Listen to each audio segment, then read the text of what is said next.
drawings as a way of expressing feelings or emotions that they don't understand. But sometimes children draw what's simply familiar to them. So if a child is drawing pictures holding hands with strangers, it might be something else going on there. This is a story about children drawing with a horrific backstory. Anderson and Gina are the parents of 2 children, 6-year-old daughter and a 3-year-old son.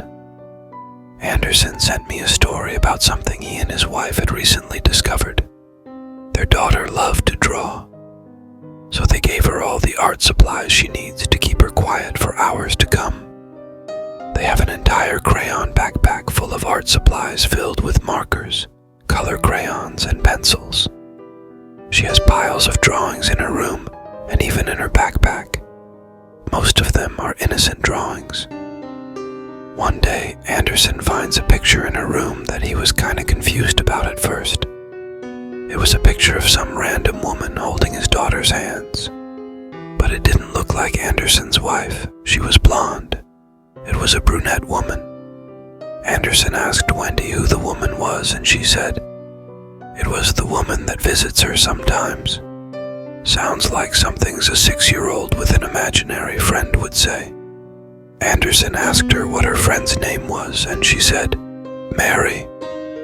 This was immediate cause for alarm to Anderson, so he went to show his wife the picture and asks his wife if it looked like her sister. At first his wife said, "It looks like it could be anybody." But when Anderson said her name was Mary, she gave Anderson this telling look as if she understood. Mary was the name of Anderson's wife, deceased sister, who died before either of the couple's children were born. The couple went to Wendy's room and asked who Mary was. She said, "She visits me sometimes." Trying to get more details, they asked, "What time does she normally visit, and what do you guys talk about?"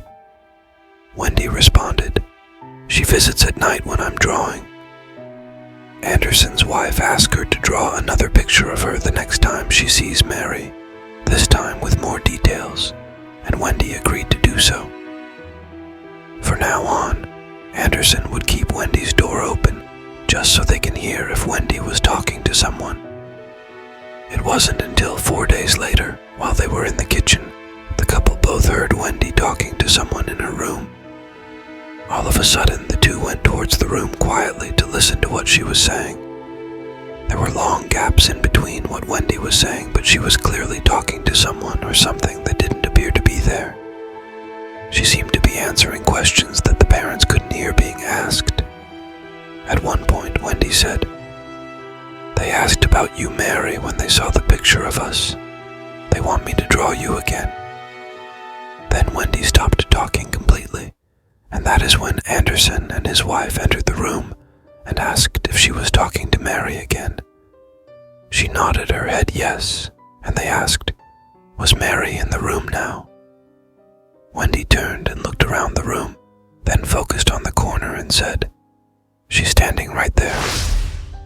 Anderson and his wife looked in the corner of the room to nothing, yet both of them agreed they felt an uneasy feeling in the room and were extremely uncomfortable.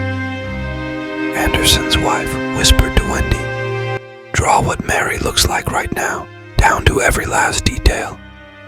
And after Wendy said, "Okay, Mom," the couple left the room. Wendy didn't speak anymore.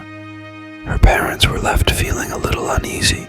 It was a short time later that Wendy called her mom back into the room. So they both came back to her room and she presented a new picture. This picture confirmed the couple's fear. This was the photo. This new photo with a lot more detail. Wendy drew Mary spot on with the orange dress she was buried in and the freckles on her face. Anderson's wife was never close with her sister, having only attending the funeral for a short while.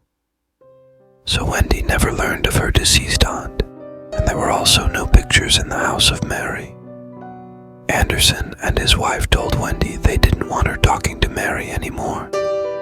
This was not that Mary did anything horrible in her life per se, but rather that it was scaring them. The couple had a priest come bless the house and asked any spirits to please leave in peace, according to Anderson. They haven't had to deal with any further instances to